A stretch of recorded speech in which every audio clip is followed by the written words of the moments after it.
വീണ്ടും ഇൻസ്റ്റാഗ്രാം പോസ്റ്റുമായി അർജുൻ ആയങ്കി. കടലിൽ അകപ്പെട്ട മത്സ്യത്തൊഴിലാളികളുടെ ബോട്ടിലാണ് താൻ ഉണ്ടായിരുന്നത് എന്ന് പറഞ്ഞാൽ റോഡിലിരുന്ന് കരയുന്ന സഹോദരിക്ക് അവരുടെ ഭർത്താവിനെ നേരത്തെ ലഭിച്ചേനെ. 4 കേസ് മാത്രമുള്ള തന്നെ തീവ്രവാദിയാക്കി വെടിവെച്ച് കൊല്ലാൻ ശ്രമിക്കുന്നു. കള്ളക്കേസിൽ ജയിലിൽ അടച്ചപ്പോൾ തന്റെ ജീവിതം താറുമാറായെന്നും സിസ്റ്റമാണ് തന്നെ തീവ്രവാദിയാക്കിയതെന്നും അർജുൻ ആയങ്കിയുടെ പോസ്റ്റ്.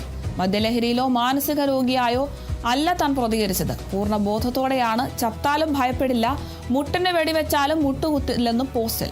അടിയന്തര സാഹചര്യം ഉണ്ടായാൽ അർജുൻ ആയങ്കിയെ വെടിവെക്കാൻ നിർദ്ദേശം നൽകിയതിന് പിന്നാലെയാണ് പുതിയ പോസ്റ്റ്.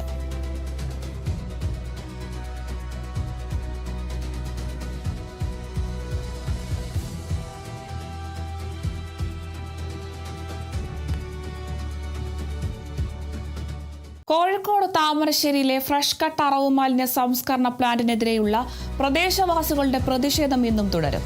ഫാക്ടറിയിലേക്ക് പുതിയ മാലിന്യ ലോഡുകൾ എത്തിക്കരുതെന്നും ഇത് ലംഘിച്ചാൽ ശക്തമായ പ്രതികരണം ഉണ്ടാകുമെന്നും സമരസമിതി മുന്നറിയിപ്പ് നൽകിയിട്ടുണ്ട്. മാലിന്യവുമായി വാഹനങ്ങൾ എത്തിക്കില്ലെന്ന് ഫാക്ടറി മാനേജ്മെന്റ് ഉറപ്പു നൽകിയതായി പോലീസ് സമരക്കാരെ അറിയിച്ചതിനെ തുടർന്നാണ് ഇന്നലെ രാത്രിയിലെ റോഡ് ഉപരോധം താൽക്കാലികമായി അവസാനിപ്പിച്ചത്.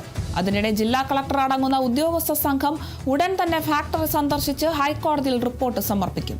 പുഴയിലേക്ക് മലിനജലം ഒഴുക്കിയെന്ന് കണ്ടെത്തിയതിനെ തുടർന്ന് കമ്പനി അടച്ചുപൂട്ടാൻ മലിനീകരണ നിയന്ത്രണ ബോർഡ് നോട്ടീസ് നൽകിയിരുന്നു. എന്നാൽ ഈ ഉത്തരവിനെതിരെ ഉടമകൾ നൽകിയ ഹർജി പരിഗണിച്ചാണ് ഹൈക്കോടതി പൂട്ടൽ നടപടികൾ താൽക്കാലികമായി സ്റ്റേ ചെയ്തത്.